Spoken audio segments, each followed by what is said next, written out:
ख्रिस्त में प्यारे भाइयों एवं बहनों, आज का सुसमाचार में यीशु हमें प्रार्थना करने सिखाते हैं। प्रार्थना एक ऐसी प्रक्रिया है जिसमें हम अपने विचारों, भावनाओं और अनुभवों को परमेश्वर के साथ साझा करते हैं। आज के सुसमाचार में प्रार्थना के बारे में और प्रार्थना का महत्व के बारे में प्रभु हमें बतलाते हैं। संत मत्ती के सुसमाचार अध्याय 7 पद संख्याएं 7 से 8, जहां यीशु हमें प्रार्थना करने के लिए आमंत्रित करता है और वादा करता है कि हमारी प्रार्थनाओं का उत्तर दिया जाएगा। फिलिपियों के नाम संत पौलुस का पत्र अध्याय 4 पद संख्याएं 6 से 7, जहां पौलुस हमें प्रार्थना करने के लिए प्रोत्साहित करता है और वादा करता है कि परमेश्वर की शांति हमारे हृदयों में रहेगी। आज हमें चाहिए कि हम प्रार्थना कैसे करें। या हम संत मत्ती के सुसमाचार अध्याय 6 पद संख्याएं 9 से 13, जहां यीशु हमें प्रार्थना करने के लिए एक उदाहरण देता है, जिसमें हम परमेश्वर की महिमा को मानते हैं और उसकी इच्छा को पूरा करने के लिए प्रार्थना करते हैं। संत लूकस के सुसमाचार अध्याय 18 पद संख्याएं 9 से 14, जहां यीशु हमें प्रार्थना करने के लिए एक दूसरा उदाहरण देता है, जिसमें हम अपने पापों को स्वीकार करते हैं और परमेश्वर की कृपा के लिए प्रार्थना करते हैं। प्रार्थना से हमें कई लाभ होते हैं। या हम याकूब के पत्र अध्याय 5 पद संख्याएं 13 से 18, जहां याकूब हमें बताता है कि प्रार्थना करने से हमारे जीवन में शांति और सुख आता है। थेसलनिकियों के नाम संत पौलुस का पहला पत्र अध्याय 5 पद संख्याएं 16 से 18, जहां पौलुस हमें बताता है कि प्रार्थना करने से हमारे जीवन में आनंद और धन्यवाद आता है।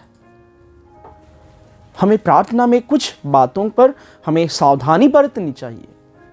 या हम संत मत्ती के सुसमाचार अध्याय 6 पद संख्याएं 5 से 6 में, जहां यीशु हमें चेतावनी देता है कि हम प्रार्थना करते समय दिखावा ना करें, बल्कि ईमानदारी से प्रार्थना करें।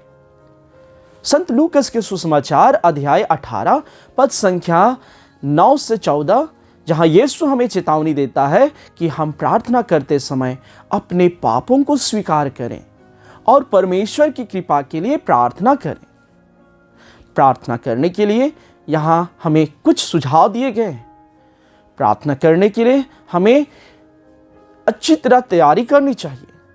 शांत और एकांत स्थान। प्रार्थना करने के लिए एक शांत और एकांत स्थान को चुनें, जहां आप बिना विचलित हुए प्रार्थना कर सकें। स्वच्छता और पवित्रता। प्रार्थना करने से पहले अपने हाथों और पैरों को धो लें और अपने मन को पवित्र करने के लिए एक छोटी सी प्रार्थना करें। ध्यान और एकाग्रता। प्रार्थना करने से पहले अपने मन को शांत रखें और अपने ध्यान को एकाग्र करें। प्रार्थना करने के कुछ तरीके भी हमें अपनाने चाहिए। परमेश्वर को संबोधित करें। प्रार्थना करने के लिए परमेश्वर को संबोधित करें और अपने मन की बातें उनसे कहें। स्वीकार और क्षमा। अपने पापों को स्वीकार करें और परमेश्वर से और अपने पड़ोसी से क्षमा मांगें। धन्यवाद और प्रशंसा। परमेश्वर को धन्यवाद दें और उनकी प्रशंसा करें। अनुरोध और प्रार्थना। अपने अनुरोधों और प्रार्थनाओं को परमेश्वर के सामने रखें। अंततः समाप्ति और आशीर्वाद। प्रार्थना को समाप्त करने के लिए परमेश्वर को धन्यवाद दें और उनके आशीर्वाद को मांगें।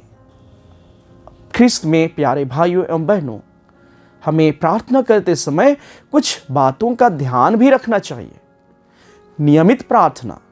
प्रार्थना करने के लिए एक नियमित समय निर्धारित करें और उसे नियमित रूप से पालन करें। विश्वास और समर्पण। प्रार्थना करने के लिए विश्वास और समर्पण की आवश्यकता होती है। धैर्य और स्थिरता। प्रार्थना करने के लिए धैर्य और स्थिरता की आवश्यकता होती है। प्रार्थना के उत्तर की प्रतीक्षा। प्रार्थना करने के बाद उसके उत्तर की प्रतीक्षा करें और परमेश्वर की इच्छा को समझने का प्रयास करें। अतः आइए हम इस चालीसा काल में अपने जीवन को प्रार्थनामय बनाएं।